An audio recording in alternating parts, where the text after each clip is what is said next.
See, we just take things for granted and you never remember what they were really like before the normal was the normal. Okay, this is deep. I saw this guy get an interview the other day, and he's the guy that invented the hyperlink. And the person interviewing him was like, sorry, just to be clear, the hyperlink, the little blue text that you click and there's the person nothing else. Interviewing him was like, making sure it's not some kind of bullet train or something. Yeah. The person interviewing him said, "Why is it blue?"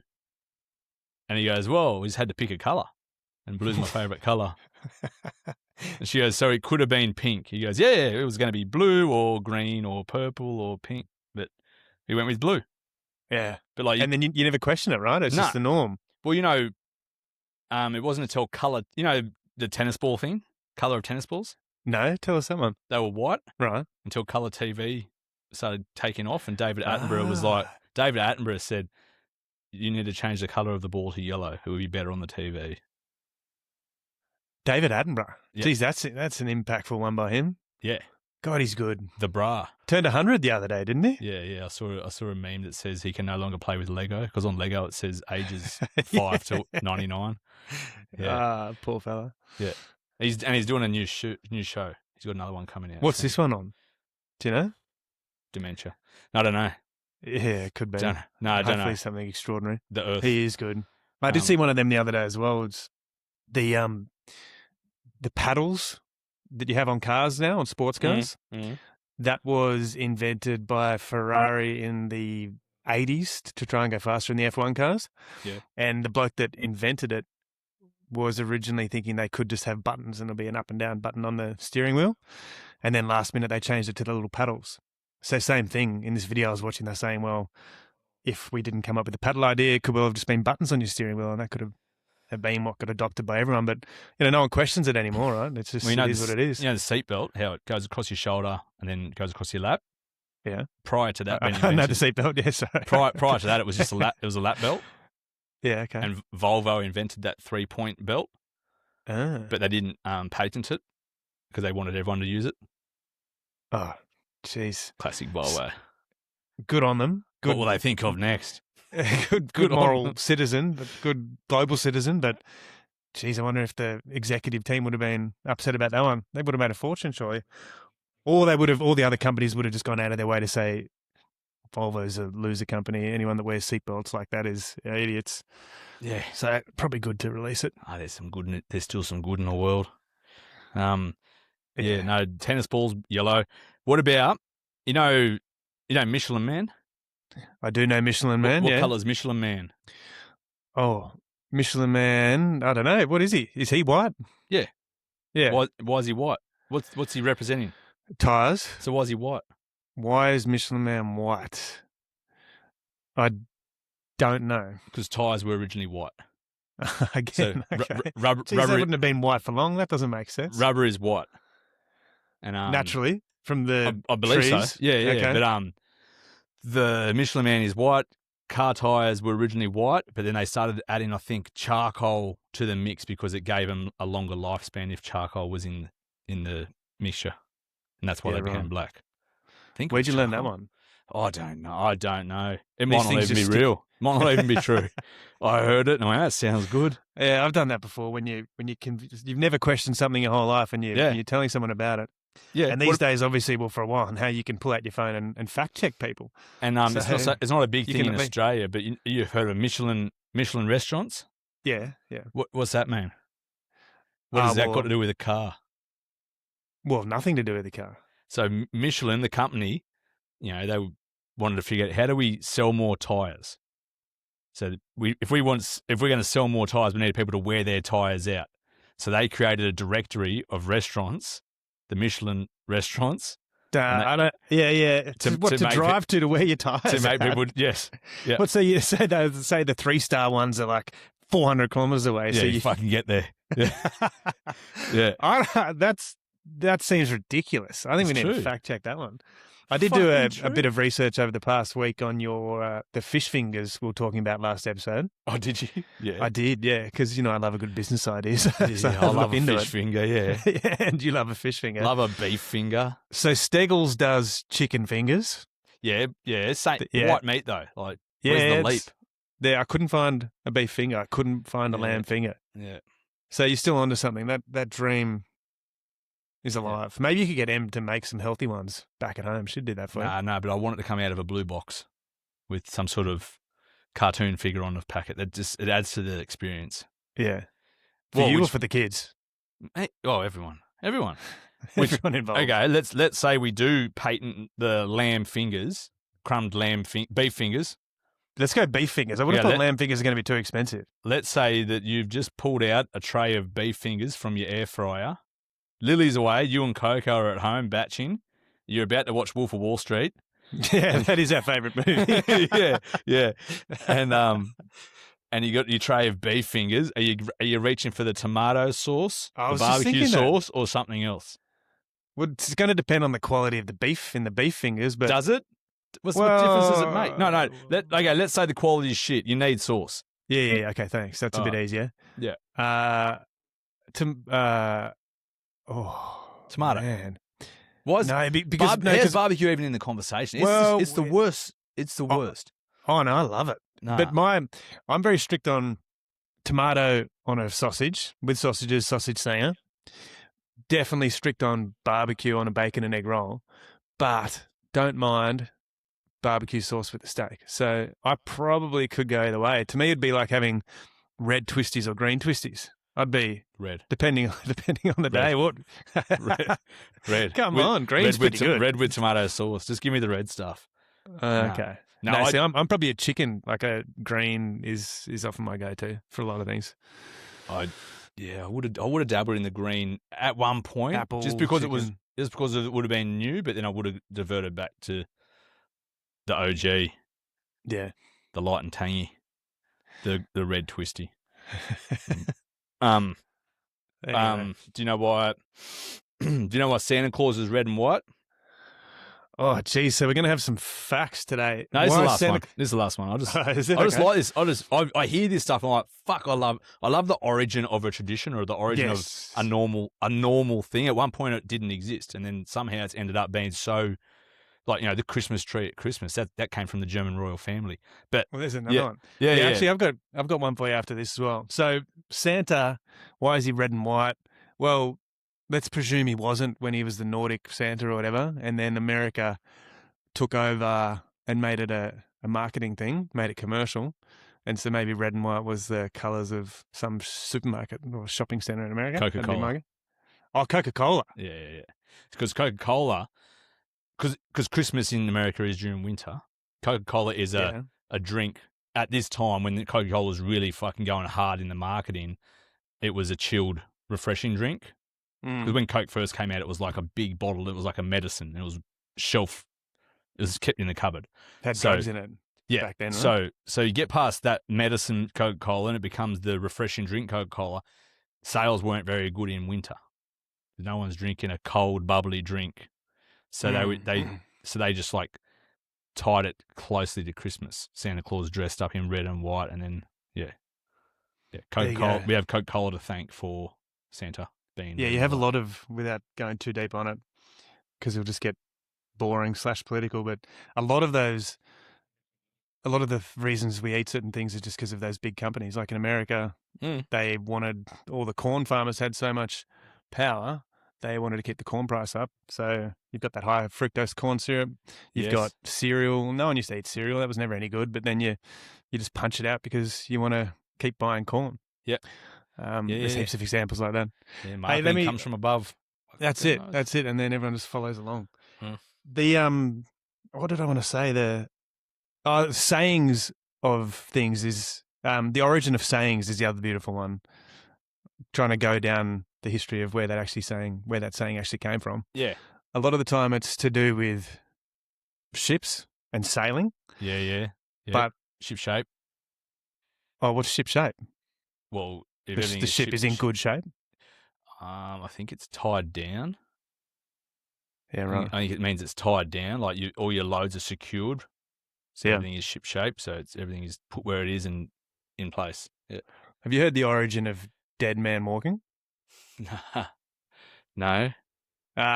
Sorry. No, not dead man walking. That's not what I want to say. Dead ringer. Have you heard the origin of dead ringer? Oh yeah, it was during some sort of illness where they would bury people and tie a bell to their finger. Is this what you're talking about? Exactly. Yeah. Yeah, And they would, yeah, That say, some plague of some kind. yeah. Everyone was dropping dead, and they must have been Dead. digging up coffins. Yeah. They must have been digging up coffins or something to move them, or God knows what. And they're finding these scratch marks Yeah. at the top of the coffin. Yeah. So they started burying people with a string attached to their finger, which would go up to a bell on the top of the land in the cemetery. Yeah. So if you did wake up and you weren't dead, you'd ring the bell. And the idea was if you did ring the bell and you got dug back out and you're walking along the street and you saw someone walking towards you, obviously that bloke that you think you recognise as dead, so you say, geez, that bloke said dead ringer for Matt. And the answer is, well, he is a dead ringer. That is Matt. And that's where the whole dead ringer thing came from. Yeah, I mean, there's shitloads of them. There's like spring cleaning. Yeah, what's that one? Spring cleaning came from like Europe, where during the colder months they would bring the animals, your farm animals, inside the house. Too cold from outside, so you bring everyone inside. So you'd cover the ground of their home with like straw or hay or whatever, so they could shit and stuff all over the ground. And then when it was spring and it was warm enough to kick them out of the house, then you'd push it all out and you'd clean the house out. You'd give the house and that's why clean. It's so thorough as well. You obviously want to get all the shit out of the house. Get all the hay out. Yeah. There'd have to be books on this kind of stuff. Oh, there's this crazy thing called Google. Well, yeah, but there's someone that's like listed them all out. There's so many of those origins, or so many of those sayings, like they don't actually know where it came from. Like okay, the word okay. Oh yeah, they're like they don't know. There's stories. They're like potentially there was a political party called OK, and so if you'd be like, oh, who's this guy that's campaigning? Like, oh no, he's okay. Like he's part of the OK party. Okay. Oh, okay. Yeah. And OK, the OK party was known for being, not too extreme, just at average, and just okay. Just okay, yeah. And hence it took off. Yeah, or like the whole 9 yards. Someone says it's to do with a machine gun. The whole 9 yards. Go the full 9 yards. A machine gun belt was 9 yards long.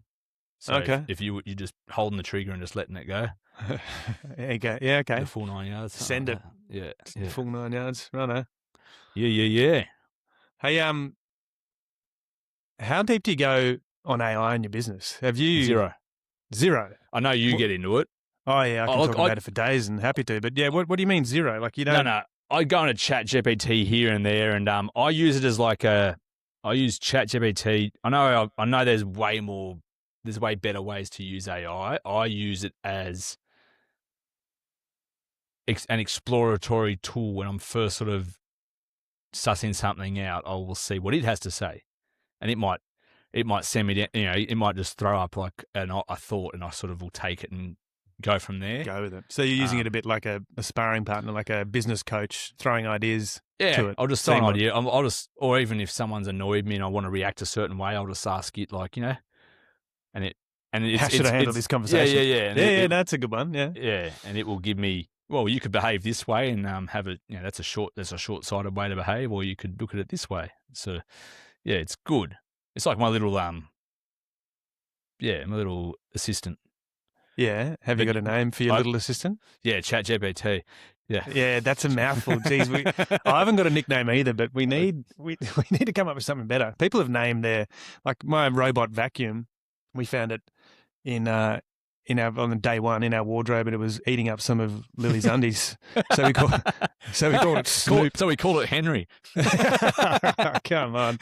No, we called it Snoop, and now that's gone to Snoop Dogg. Everyone's got a name for their robot vacuum. So we should have names for AI. It's Carmen and Tom have a robot vacuum, and so Carmen's my sister and her partner Tom. Yeah.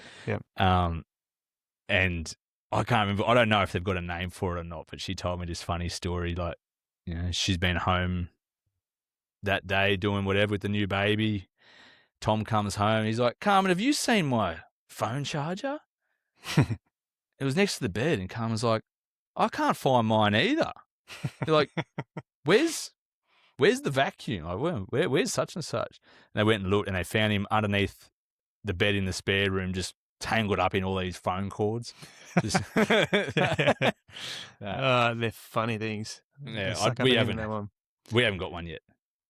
But Anyway, the reason I bring it up is big progress this week because I've been playing with it and gone much deeper, right? You can, sure, you can use it like a fancy Google and ask it questions and go back and forward, but you can go one step deeper where you actually start giving it access to your data and files and get it to do analysis on your information. So is this your business. Is this Claude? This is Claude I'm using. Yeah, it's Claude. I mean, they all do it to a certain degree, and they're all, every time they each do a new release, they bounce ahead of each other. But Claude is probably winning and the most user-friendly one, in my opinion, at the moment. Anyway, I've now got it on my computer, and you can start having it automate tasks, right? And I asked my software provider for our Pilates studio to give me access to all these API endpoints, which I don't understand. I'm not a techie guy, but essentially it means give me access to your code so I can extract it myself. And so Claude and I obviously haven't got a nickname for it yet, came up with all these fancy emails to show that I was quite technical, emailed them, said, look, I really want API endpoints. I want access to my data. Then they did because they thought I sounded switched on. Then I set up, like essentially we coded this automation so that now all the data can flow through into the Claude system and I can run whatever reports I want. Now, why that's big is because we've been paying admin person to run some of these reports. And so, yeah, there's this big debate on will people lose their jobs with AI? Will more jobs be created? And it's just really, that's a very, very hard conversation and that's a big debate. But if you bring it back to little things you're doing and you start replacing tasks one by one, that's when it starts clicking that this thing is going to be so powerful. And it gets you excited. My mind just starts thinking, geez, what else can this thing do? And I think that's what you've got to be careful of. You can overdo it. You can over-engineer things rather than writing just spending 10 minutes researching something. You can set this thing off to come back with a thesis and you spend 2 hours reading it. So you can over-engineer things, but once you start actually seeing how this thing can work, it's just generating a report a week or something. What's the point? Well, the point is that the report wasn't available from my software, so we had to manually pull together all that data, and I was paying someone to do it. Now, Claude has taken that, and I can get rid of that person. So there's a few other tasks that person still does, but I'll be picking them off and trying to automate them. So what I'm sort of showing is that I don't have to rely on people anymore. I can bring it back in because now I'm essentially coding and manipulating data in the background. So as a manager, I can get this report popping up whenever I want. I don't think relying on people. Well, people are going to lose their jobs to AI. For sure. But, you know what they say about English surnames? Like often it represents your what your family did for a living. And it was like a family trade. You pass it down. Like, people with the surname Smith are blacksmiths. So what about, so for how many blacksmiths do you know? Henry and Matt we're both McKays. Yeah. What would McKay? No, that's Irish. That's not English. No, I'm talking about English. Oh, so it's only English, you think? Sure. Yeah. If you were in servitude in England, your surname was your role. So if your surname was Baker, you were a baker. Okay, if your surname was Smith, you're a blacksmith. And there's a name. There was literally people that helped knights put their armor on. That was a role, and that had a name that went with it. I can't remember what it is, but like everyone had their role. There's fuck all blacksmiths anymore. They probably got really worried. I don't know when blacksmiths disappeared. Maybe when people stopped riding horses so much and they went to cars. Like the thing is, I think, jobs disappear, advancements happen and jobs disappear, but then new jobs pop up. People find ways to validate their existence. They'll be right. They'll just do podcasts. Well, there you go. What you said there, that's right. That's why creatives will be fine. Sure, you might be able to reproduce us in some AI form and it'll be indistinguishable, but a creative and original thought won't go. But the debate is, like, I totally agree. There should be jobs and you've got to be optimistic, but the other side of the coin is, well, you've got robots coming as well, which are going to do the physical labor. And for the first time in history, the thinking, anyone that can work behind a desk, that work is going to be disrupted at the same time physical work is going to get disrupted. So there's a debate, but the doom and gloom on YouTube and the internet can just get you down to the point where there's people saying the world's ending in 5 years. You got to steer clear of that, but they're just getting so many views, so many people, I think, getting themselves a bit worked up. So, no, look, that's all right. I think in certain industries, AI is going to clean out the deadwood, clean out the lazy people, and definitely sucked in. If you're lazy, you deserve it. If someone else is hungrier and coming from below, then good on them. But I shouldn't say you deserve it. That's a bit mean. But like, there are some. I know there's some lazy people that just do bugger all and just AI everything. So, yeah, they'll get caught out. Get a real skill. Yeah. And the thing with AI can do art and music, but like Starry Night by Van Gogh. Yep.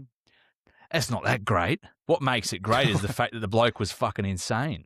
That's what makes the picture good. Like, he drew this picture from like the basement in a psychotic hospital. That's where he was when he drew it. He was at that stage. Jeez. Yeah, he was locked up when he did it. He was looking out the window. So that's what makes it interesting. Yeah, the story behind it. It's not the human picture element. itself. Yeah, yeah. And it's the same as like, why does Paul Gallen get more people watching his fights than, name a gun boxer that people, I can't remember. That's the point. I can name a guy who is a footy player that went to boxing. I can't name the real boxer that is far more talented, but it's all about the story. Like, you got to put your story, your personality out there more. Yeah, that's right.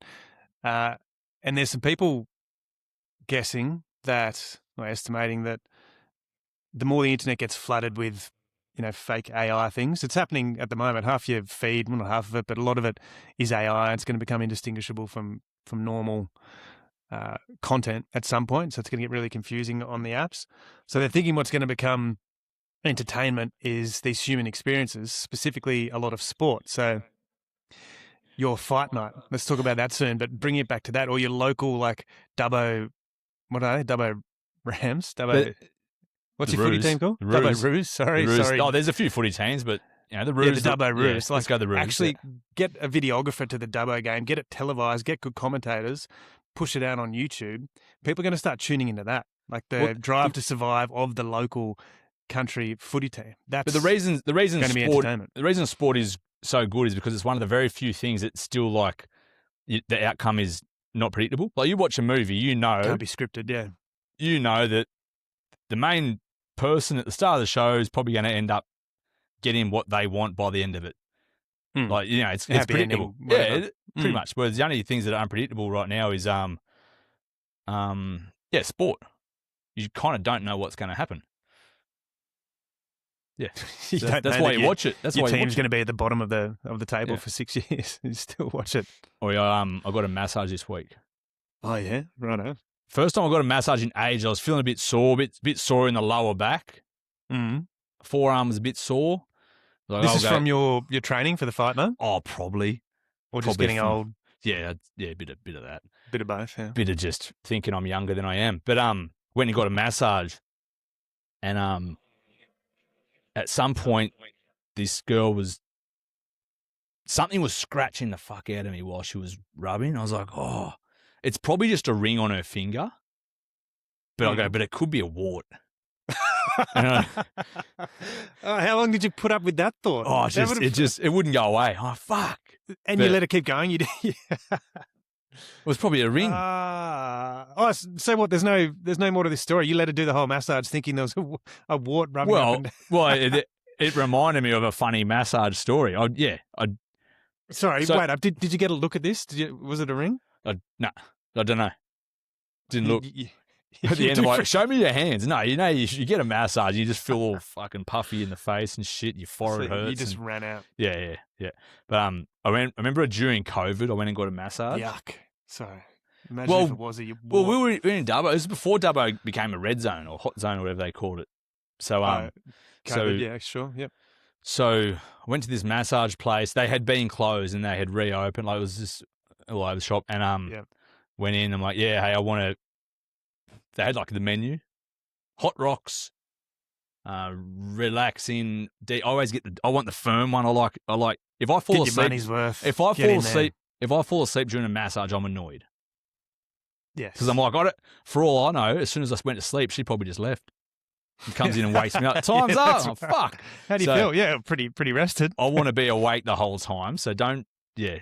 Yeah, I agree. Turn the incense off. Let's just get to business. Get the deep heat out. Get those warts all over me. Let's go. Yeah, yeah, yeah. So I went to this place.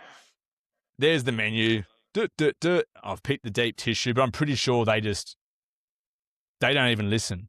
They're just like, oh, here comes the hot. What's this? I'm pointing is this a robot? No, I'm pointing like masseuse. They've got their menu: hot rocks, deep tissue, or relaxing or whatever. They've got these options. They're like, which one do you want? I'm like, I want the deep tissue. But then the first thing that comes out is hot rocks. I'm like, well, didn't fucking pick that. But I'll just go along for the ride. Like, it's part of the experience. Sounds painful. That's what I want. Let's go. Whatever. Yeah. Anyway, it was during COVID, so I've laid down and I hear the curtain open. I'm like, all right, here we go. And then she just hit me with what I assume was Glen 20. Right. Just all up my back. And I'm like, okay. Well, that killed the COVID. Yeah. Can we kill the COVID? Begin and the certainly massage. got rid of any relaxing vibes, and let's go. I don't mind it when those sorts of things happen where it's just like, this isn't how this is meant to be. I like it because I'm like, this would be funny. Because you can get a good story out of it. Yeah. Well, it's like I went to If it's not fun, it's funny. It is. I went to an Indian restaurant, and I'm not sure how much the Indians drink beer, or how much they understand beer culture in Australia. Okay. Yeah. But the beer culture in Australia is you pick a beer, you start your night, and you drink that beer until it hits midnight, and then you transition into a spirit of some sort. Yeah, that's the standard route. Right. Sure. Yeah. Right. Yeah. You pick a beer and you stick. Unless you're in a shout with Noonan, who just buys two is new. But we went to this, me and Wingnut went to this Indian place, and we sit down and hello, can we take your order? Yeah, we just get 2 beers, thanks, 2 4X golds. And then she comes over, gives us 2 4X golds, and we order our meals. Anyway, a few minutes later, we finish our beers and we wave one of the staff, catch someone's eye, and they're so friendly, like very, very good service. I said, can we just get 2 more beers? No worries. And they take the empty bottles and they come back with 2 like Cooper's Pale Ales. And we're like, oh no, can we just get the same beers that we just had before, like 4X golds? They go, oh yeah, no worries. And they took the Pale Ales back, brought us golds, finished them, another 10 minutes, 15 minutes later. Can we get 2 more beers? No worries. They come back with like 2 Tooheys News. Like, what the fuck? Like, they just grab whatever was on the shelf. Like, I was thinking with the Coopers for a sec, they're trying to maybe upsell you because it's a more expensive beer or something, but no, they'll just grab them whatever. Yeah, just beer's beer. So, you reckon beer's beer to them? Sure. Far out. It was funny though. I've been so confused ever since. What is that about? Because I think it was multiple different staff doing it, so they're all just. Oh well, yeah, that explains it a bit. Indians, is it a big beer drinking culture? I haven't been over there. Well, they have Indian Pale Ale, so I don't know who's making that. I'm assuming some hipster in Newtown's just unless taking it's coming out of Connecticut, and we've got it all mixed up. Yeah, maybe. But yeah. So yeah, I don't mind it when I get hit with a curveball in a service situation. Like I was at Myer once. This is about I think this was 2013. 2013. I was at Myer, as I'm 22 years old, and I'm having a shop, and I can see this lady's getting served by a staff member, and she's like, and she was this Asian lady, and she sees me, and she's like, you come here, and she comes, and I'm like, what? And I sort of stand there, and she walks over, and she's holding her shirt up against me. She goes, you same size as my nephew. You put this on. Oh, really? And I look at the staff member over her shoulder, and she's like, I'm sorry. I went, oh, that's all right. Okay. And I got changed and put this shirt on. She's like, oh, yeah, okay. Well, you put this on. I tried on a few shirts, and then she bought a couple for her nephew who. Good on you. Is that the only time you've been asked to be a model before? Yeah, I'd say so. I don't know. That's the one that really sticks in my mind. I thought it was that funny. Like, good on her. Yeah, like, what an idea. Yeah, absolutely. Just good on her. Use all the tools that you got available to you. Yeah. Well, we were talking about tutor in your school a couple of episodes back. Yeah. And like the military side of things. It got me thinking about just how some people have such different schooling experiences, usually in primary school. And one of the ones which people know next to nothing about, but we've had a few mates do it, is School of the Air. Have you chatted with some of those boys that have done it and how rogue the setup was? Well, my sisters did it. What? They did it? Yeah. From when? You were only, 20K out of town, weren't you? Yeah. Yeah. So Carmen did it for I think she did it for like year 5, 6, or maybe 4, 5, 6. And then Haley did it for year 11, 12. So I thought there was some limitation that you had to be a certain amount of kilometres away from the nearest town or something. I don't know. Like, obviously not if they did it. There you go. I don't know. Maybe you just got to have a good enough reason. I don't know. So if there's a listener that's tuning in from somewhere outside of Australia or someone that's never heard of it, tell us what it is. Oh, because I think it's so unique. Well, I was never in the classroom, so all I can go off is what I've been told. I never saw it in action, but she had this little setup. Carmen, this is. I never saw Haley's setup, but she had this little setup where she had a camera there, much like this, and she would sit there and they would have classrooms where the teacher would be talking, but everyone's camera would be on, so all the screens would be on it'd be just like a conference call. Mm. And traditionally before that, when there weren't videos, it was over the two-way, over the radio. Yeah, they'd post out like packages with their textbooks and stuff because M did it. Oh, yeah, okay. Yeah, M and her family. Yeah, they had like a governess or something who would help them learn. But yeah see, it's pretty common. It's but it's a world that no one in the capital cities know about. Yeah, I guess. I was chatting with one of our mates they did it out at Bourke, and he said, what was it? Maybe every quarter, let's call it every month, so that they could get their socialising in, because obviously you're not playing with other kids, you're just fighting with your brothers and sisters when you're on the radio. Every month or so they would meet in a new town or at a new farm or something like that. Yeah. And he reckons that socials, have their social time to get together and try and bully each other and have some fun. And it just sounded like a massive piss up for the parents. He said the parents would get there and just get on the grog for, maybe it was even overnight, I don't know, but for the day, and the kids would just run amok. The teachers would be on the grog. And no, there's one funny story that it's Rosie actually. So Rosie was out near Bourke or Louth or something like that as well. Well, yeah, one of those places. And they had to, for their athletics, they had to do 100 metres. In case people don't know, Bourke, this is far, far western New South Wales. Yeah, long way out. And then not only is it a long way, but then people that are from Bourke, like, in inverted commas, from Bourke, they might be 120 k's out of Bourke. Yeah, exactly. So, so quite remote. Anyway, this story, Rosie, who's gone on to become like a GP, a doctor now, her mum must have been a good teacher.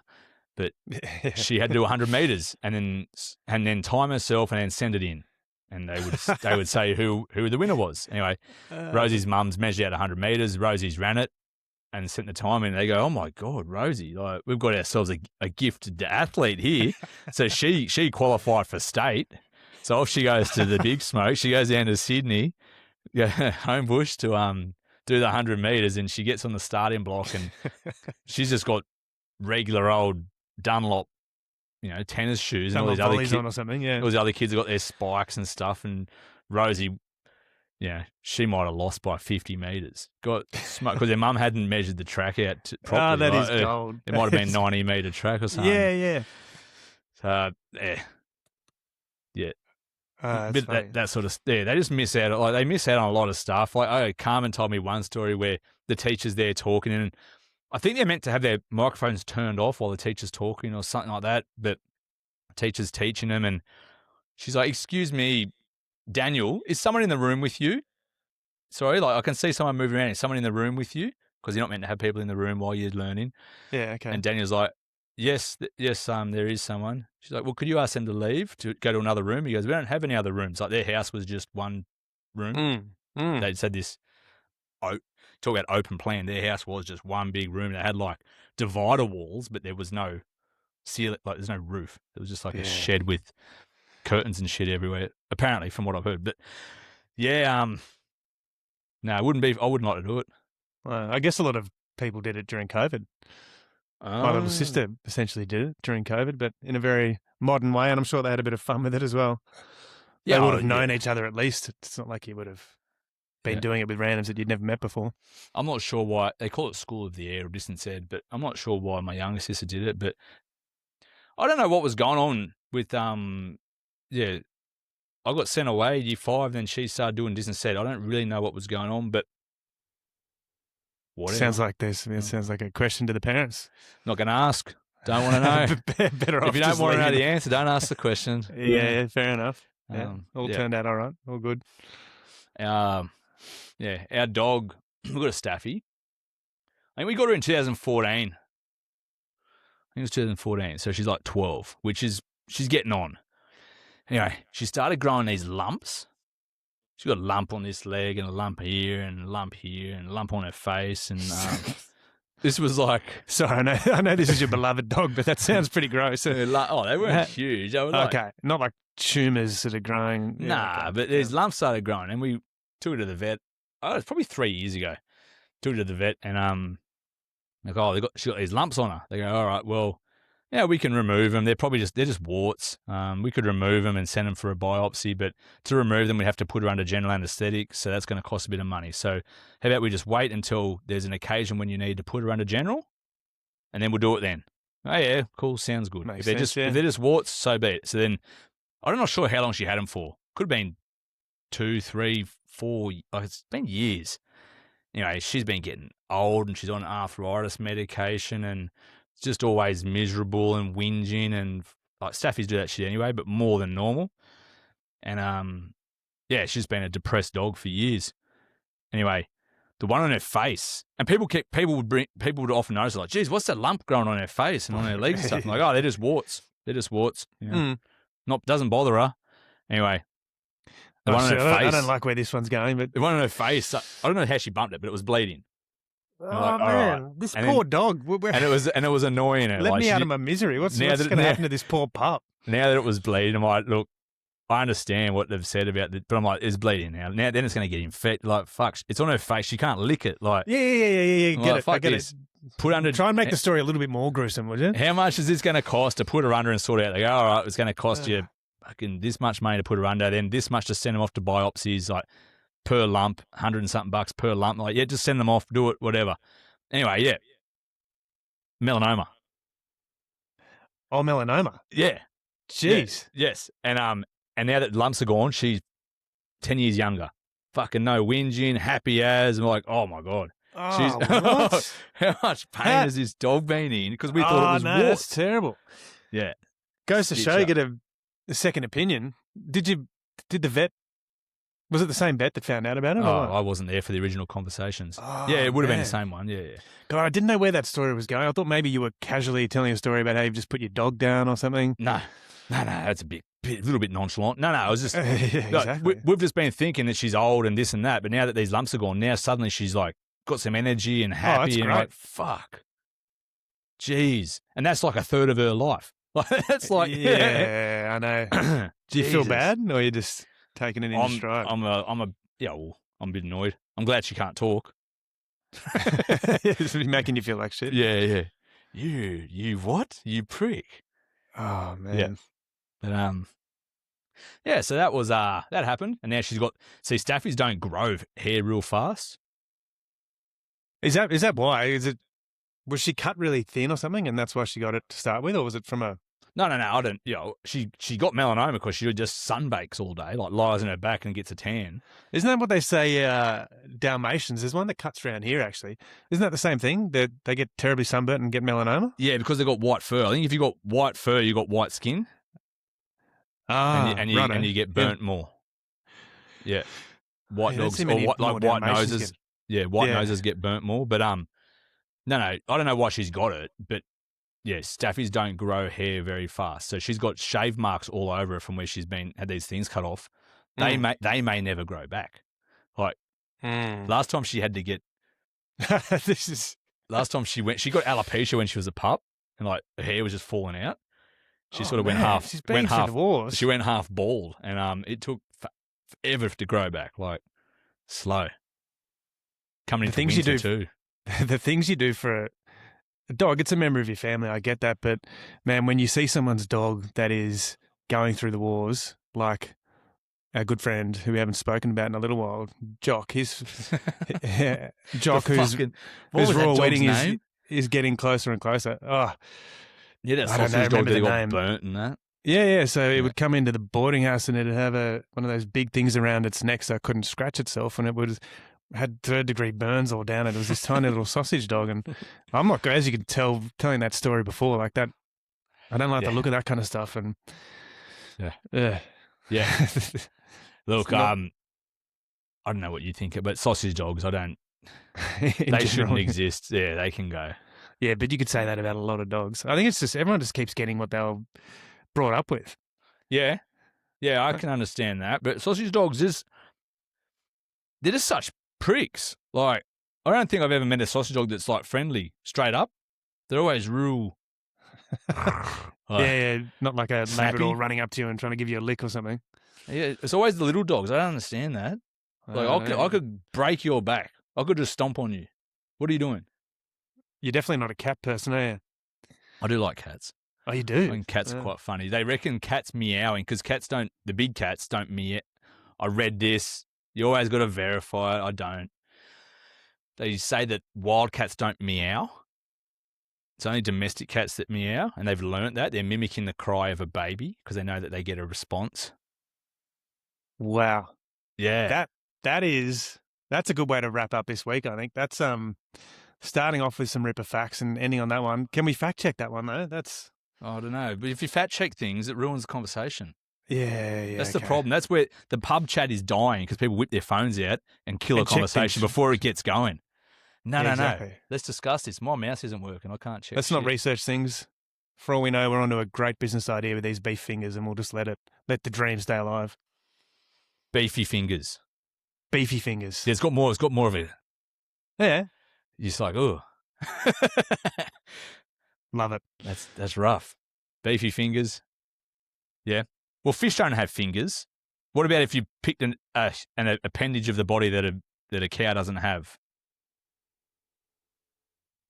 On that well, I note, just feel like the product. Well, no one's going to know what the hell it is then. Like, okay. At least with fish fingers, like, oh yeah, it's fish fingers, but beef. Yes, that makes sense. But if you start calling them, God knows what, beef fins, beef fins. Yeah, no. Let's end it there. That's. I don't think that's going to end well. All right. Cool. Good talking. Till next week. I'll talk to you.